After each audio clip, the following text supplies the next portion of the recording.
नमस्कार दोस्तों, आपका मेरे चैनल में स्वागत है। जैसा कि आप लोग जानते हैं, भारत अपनी प्राचीन संस्कृति और समृद्धशाली इतिहास के साथ ही प्राचीन चमत्कारी मंदिरों के लिए बहुत विख्यात है। यहाँ ऐसे ऐसे चमत्कार होते हैं जिन पर यकीन कर पाना बहुत ही मुश्किल है। हम आम इंसान इन सभी चमत्कारों पर कम ही यकीन करते हैं। फिर भी मंदिरों की जो कहानी है, पुरानी कहानी, ये कहीं ना कहीं सत्य भी है। जैसे कि कहीं पूरा मंदिर रोज़ाना पानी में डूब जाता है, तो कहीं भगवान की मूर्ति को भी पसीना आता है। तो आइए जानते हैं इन्हीं मंदिरों के बारे में रहस्यमय और विचित्रमय खासियत। जैसे कि प्राचीन मंदिरों के लिए पूरी दुनिया में भारत देश प्रचलित है। यहाँ अनगिनत मंदिर भी हैं और जो अपनी अपनी संस्कृति और मान्यताओं के लिए प्रसिद्ध हैं। इसी तरह कुछ मंदिर ऐसे हैं जो हमारे देश में अपनी एक अनोखी पहचान के कारण प्रसिद्ध हैं।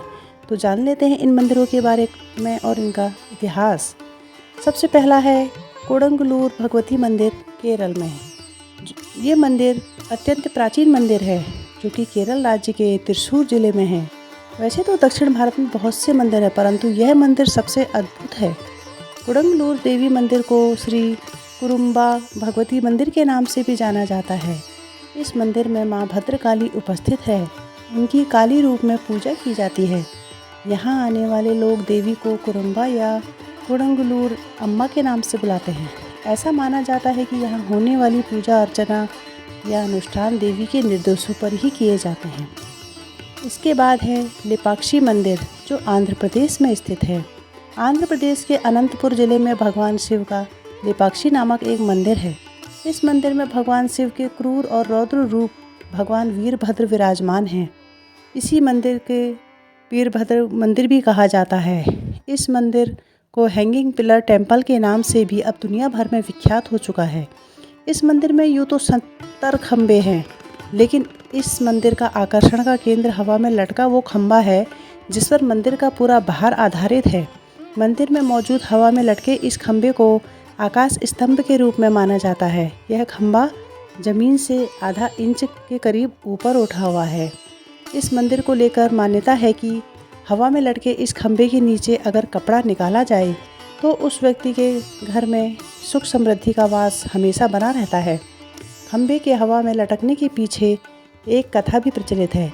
माना जाता है कि एक बार भगवान वीरभद्र की उत्पत्ति दक्ष प्रजापति के यज्ञ के बाद हुई थी।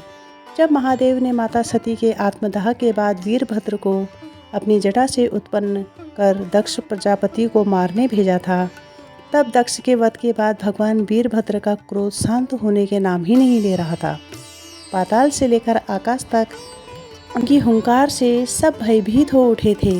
तब भगवान शिव ने उन्हें क्रोध शांत करने के लिए तपस्या का आदेश दिया, जिसके बाद कहा जाता है कि यहाँ आज लेपाक्षी मंदिर है।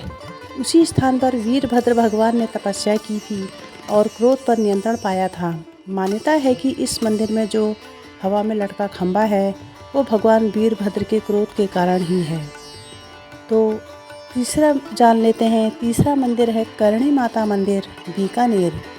राजस्थान के बीकानेर में यह मंदिर स्थित है।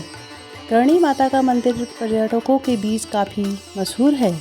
यह मंदिर करणी माता को समर्पित है। यहाँ रहने वाले लोगों का मानना है कि करणी माता लोगों की रक्षा करने वाली देवी दुर्गा का अवतार है। करणी माता चारण जाति की योद्धा ऋषि थी। एक तपस्वी का जीवन जीते हुए यहाँ रहने वाले लोगों के बीच वह पूजी जाती थी।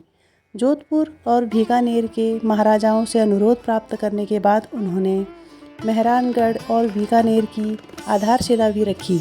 हालांकि उन्हें समर्पित कई मंदिर हैं, लेकिन बीकानेर से 30 किलोमीटर की दूरी पर देशनोक शहर में स्थित इस मंदिर की सबसे ज़्यादा मान्यता है।